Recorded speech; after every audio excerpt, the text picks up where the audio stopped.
అదరగొట్టే కారం రంగు రుచి ఆచి కారం పొడి. టోటల్గా ఫ్లాప్ అంటారు వైసీపీ వారు, కాదు గ్రాండ్ సక్సెస్ అంటారు టీడీపీ వారు. ఎవరి మాట వారిదే, ఎవరి లెక్కలు వారివే. డాలస్లో అంబరాన్ అంటుతుందనుకున్న ఈవెంట్ అనుకున్నట్టుగా జరగలేదు అనేది మరో చర్చ. ఇంతకీ లోకేష్ డాలస్ తెలుగు డయాస్పోరా హిట్టా ఫట్టా?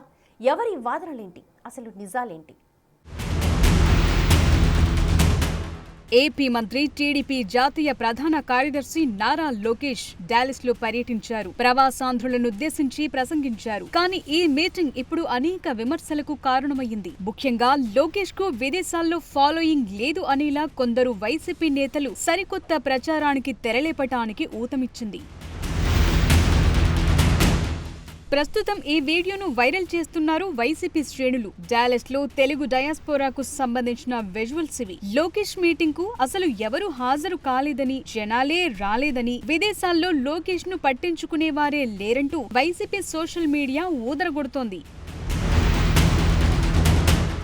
అయితే ఇదంతా తప్పుడు ప్రచారమని ఖండిస్తున్నారు టీడీపీ నేతలు. మీటింగ్ ప్రారంభం కాకముందు తీసిన వీడియోను వైరల్ చేస్తున్నారని, అనవసరంగా లోకేష్ ను టార్గెట్ చేస్తున్నారని కౌంటర్ అటాక్ ప్రారంభించారు. మరి ఏది నిజం, ఏది అబద్ధం అనే దానిపై ఇప్పుడు పెద్ద డిబేట్ నడుస్తోంది.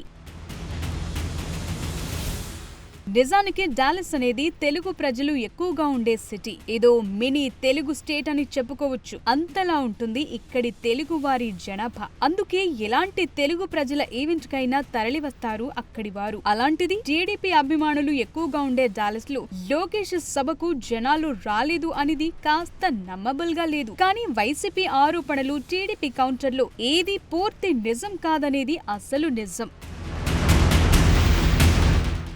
వైసీపీ చెప్తున్నట్టు లోకేష్ సభ పూర్తిగా అటర్ ఫ్లాప్ కాదు. అలాగని టీడీపీ చెప్తున్నట్లు పూర్తిగా గ్రాండ్ సక్సెస్ కాదు. ఎందుకంటే లోకేష్ మీటింగ్ కు బుక్ చేసిన స్టేడియం 10,000 మంది కెపాసిటీ. కానీ ఇందులో సగం కూడా నిండలేదు. కేవలం 2,000 నుంచి 2,500 మంది వరకు మాత్రమే వచ్చారన్న చర్చ డాలస్ లో కాస్త గట్టిగానే జరుగుతోంది. ఎప్పటి నుంచో టీడీపీని నమ్ముకుని ఉన్న వాళ్లే ఈసారి దూరంగా ఉన్నారంటూ ప్రవాసాంధ్రులు ఫైర్ అవుతున్నారు. ఎంతో గ్రాండ్ సక్సెస్ అవ్వాల్సిన నారా లోకేష్ డాలస్ టూర్ కేవలం 2 వ్యక్తుల వల్లే తేలిపోయిందన్న వాదన ఎక్కువగా వినిపిస్తోంది. రవి వేమూరి, రాజా పిల్లి వీరిద్దరూ టీడీపీ ఎన్ఆర్ఐ వింగ్ లీడర్లు. వీరిద్దరి కారణంగానే లోకేష్ సభ అనుకున్నంత గ్రాండ్ సక్సెస్ కాలేదనే చర్చ మొదలైంది. అందులో ఒకరు AP NRTS chairman Vemuri Ravi అయితే, ఇంకొకరు టెక్సాస్ లోని టీడీపీ వ్యవహారాలు చూస్తున్న పిల్లి రాజా అంటున్నారు. ఎప్పటి నుంచో టీడీపీకి అండగా ఉంటున్న వారందరినీ పక్కన పెట్టి వీళ్ళిద్దరే పెత్తనం చెలాయించడం వల్లే డాలస్ మీటింగ్ కు జనం పెద్దగా రాలేదంటున్నారు. టీడీపీ ఎన్ఆర్ఐ వింగ్ చాలా స్ట్రాంగ్, ముఖ్యంగా అమెరికాలో, మరీ ముఖ్యంగా తెలుగు వాళ్లు ఎక్కువగా ఉండే డాలస్ లో. కానీ ఎప్పుడైతే వీరిద్దరి చేతికి బాధ్యతలొచ్చాయో అప్పటి నుంచి ఏకఛత్రాధిపత్యం పెరిగిందనే ఆరోపణలు వినిపించడం మొదలైంది. ఇతర ఎన్ఆర్ఐ నేతలను కలుపుకుపోవటం అని ఆలోచన కూడా లేదు అనేది వినిపిస్తోంది. ఎవరిని లెక్క చేయకపోవటం, అంతా మా ఇష్టం అన్నట్లు ఇద్దరు వ్యవహరించడం వల్లే చాలా మంది టీడీపీ అభిమానులు, ప్రవాసాంధ్రులు ఈ మీటింగ్ కు దూరంగా ఉన్నట్లు తెలుస్తుంది.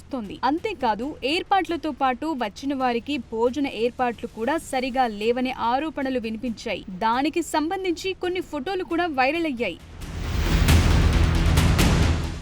మొత్తానికి ఇద్దరు వ్యక్తుల వల్ల విదేశాల్లో టీడీపీ ఇలాంటి పరిస్థితులు ఎదుర్కోవాల్సి వస్తుందనేది ఇప్పుడు టీడీపీ నేతలు ఆగ్రహం వ్యక్తం చేస్తున్నారు.